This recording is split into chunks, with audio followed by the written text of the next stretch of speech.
Dan that you may not be aware of. Well, you probably know that he's a sports fanatic. I will use that word.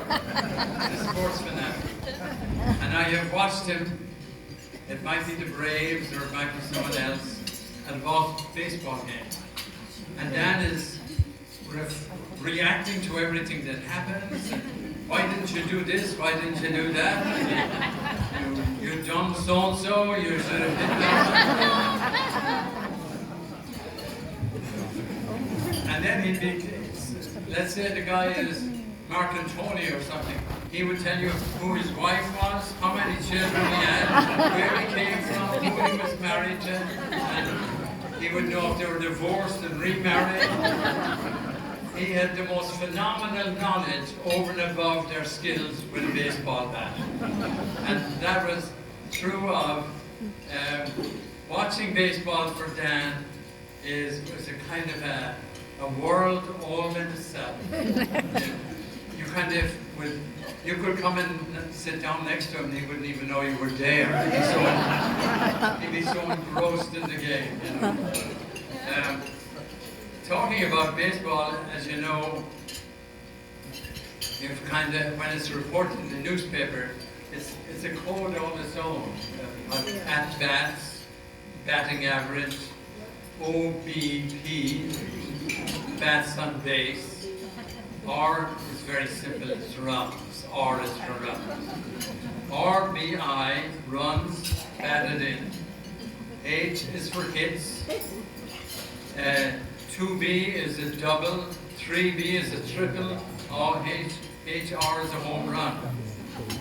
And then you have E is for errors. And I just want to use this one for a little while. There's one called K. And K is the strikeout. And Dan O'Connell has had one big strikeout in becoming a victim of COVID. And I just want to commend him for his resilience, his power of wanting to do what was right. When you think of the amount of time he was on a ventilator, the amount of time he was hospitalized, and through it all, we were praying for him night and day, and at the end of the day, I think Dan O'Connell's greatest victory was his victory over COVID, and I want to compliment him on that.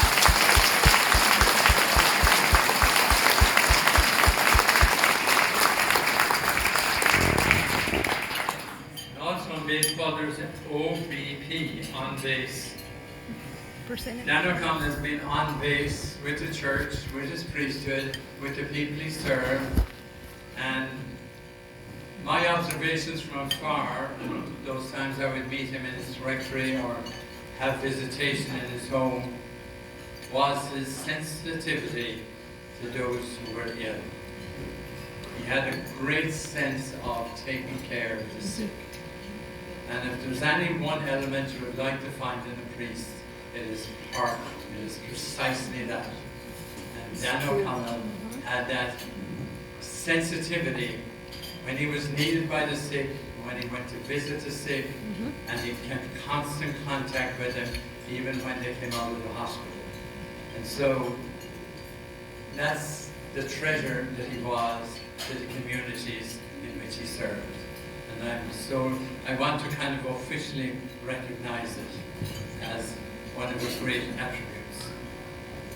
I would also like to say that one of his other great attributes is his friendship with the priests.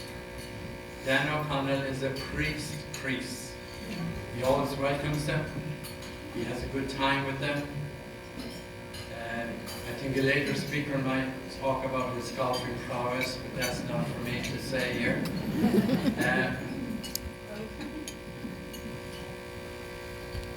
My definition for Dan O'Connell is that he is a person of magnanimity. With all the qualities of a man's man, of a priest, and of someone who has served God's people very well. God bless you, Dan, and congratulations.